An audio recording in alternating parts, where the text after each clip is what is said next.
my name is Lauren from ACA, and today we're going to talk about conditionals.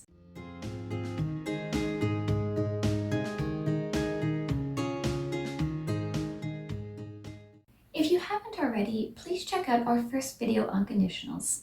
There, we break down what a conditional is and we talk about the zero and the first conditional.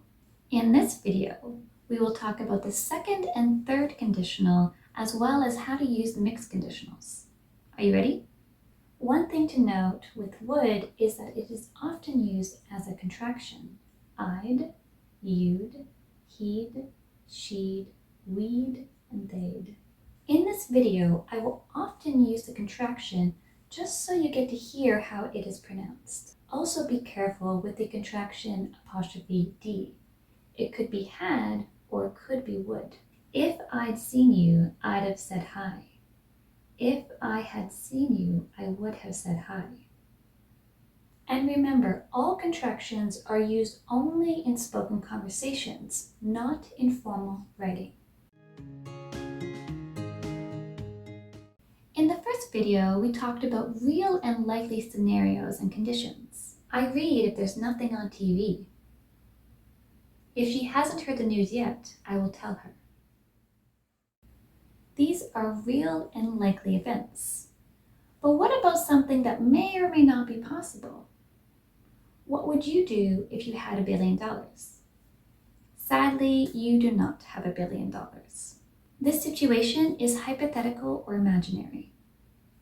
We use the second conditional to talk about impossible, imaginary, or highly unlikely situations. If I were an animal, I would be a tiger. If John had $1 billion, he would buy a mansion. If Americans ate less food, they would be healthier. These situations oppose the present reality.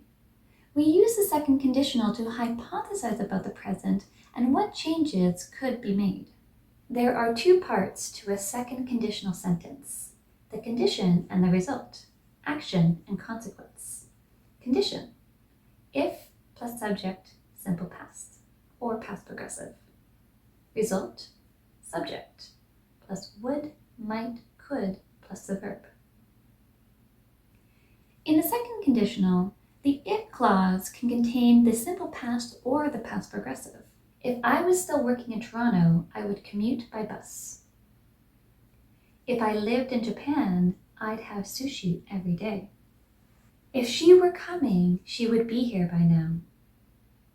If they were to enter our market, we'd have big problems. If they were thinking of selling, I would want to buy. Remember, just like other conditionals, the if clause and the result clause are interchangeable. You would have less job security if you worked for a startup company. If you worked for a startup company, you would have less job security.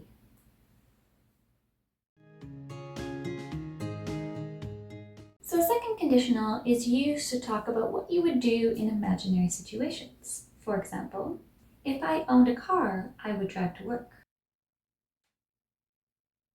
She would travel around the world if she had more money. I would read more if I didn't watch so much TV. Where would you move if you moved to the US? I would live in Seattle. Sometimes the choice between the first and second conditional is more about the speaker's attitude rather than facts. Let's take a look at some examples. Here, Otto thinks these things are possible. Peter does not. If I win the lottery, I'll buy a big house. If I won the lottery, I'd buy a big house. If I get promoted, I'll throw a big party. If I get promoted, I'd throw a big party. If my team wins the World Cup, I'll buy champagne for everybody. If my team won the World Cup, I'd buy champagne for everybody. We can also use the second conditional to give advice. What would you do if you were me? If I were you, I would look for a new place to live. If I were you, I'd go back to school and get more qualifications. Note here that if I were in its second conditional form, the form was is not considered grammatically correct. This use of I were is only for the second conditional. In written English or in testing situations, you should always use were. However, in everyday conversation, was is often used, so when people give advice verbally, sometimes they will break the rule and say, if I was you. So we use the third conditional to talk about impossible situations. They are impossible because they are in the past and the past cannot be changed. The third conditional is used to describe changes to the past that oppose what actually happened. These changes can be proposed about past events to show how the results would have been affected differently. It can be used when you are reflecting on a past project to talk about improvements. If I had had more time, I would have gone to see him. If we had bought that house, we would have had to rebuild the kitchen. If we had caught the earlier train, we would have gotten there on time, but we were late.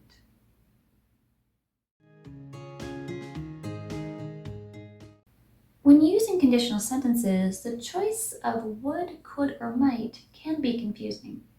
Let's take a look at some examples. If I were richer, I might buy a Lamborghini. If I were richer, I could retire. If I were richer, I would never take the bus again. So what's the difference between would, could, or might? Would, the result is more definite or certain. If Peter asked Karen to marry him, she would say yes. In this case, we know Karen loves Peter very much. Could, to talk about possible results. If I had $1 million, I could do anything. I could buy a new car every month. I could have my own helicopter. I could live in a mansion. I could eat expensive gourmet food. I could quit my job. Could emphasizes the possibilities. With might, the results may or may not happen. If Peter asked Karen to marry him, she might say yes, but she might say no. In this case, we are not sure if Karen loves Peter or not. Also, sometimes the if clause can be implied rather than spoken. I'd have done it. I wouldn't have said that. I wouldn't have let him get away with that.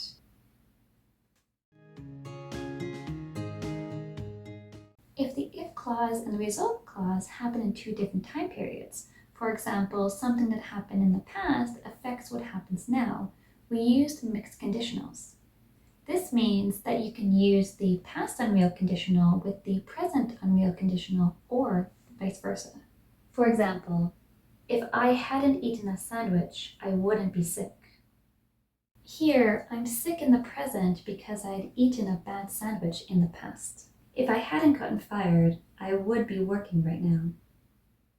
Here, I'm talking about what I would be doing right now if I did not get fired in the past. If I worked more hours in a week, I wouldn't have needed to get a second job. My current situation is that I have 2 jobs. In the past, though, if I had worked more, then I would not need to get a second job. If I spoke better English, I wouldn't have hired a translator. I currently do not speak English well, so as a result, in the past, I had to hire a translator. I hope this video has helped you better understand conditionals. How do you think your life would have been different if you hadn't watched this video? If you like this video, please check out our website, lesbonmots.ca, for more videos as well as our podcast and blog. Bye for now.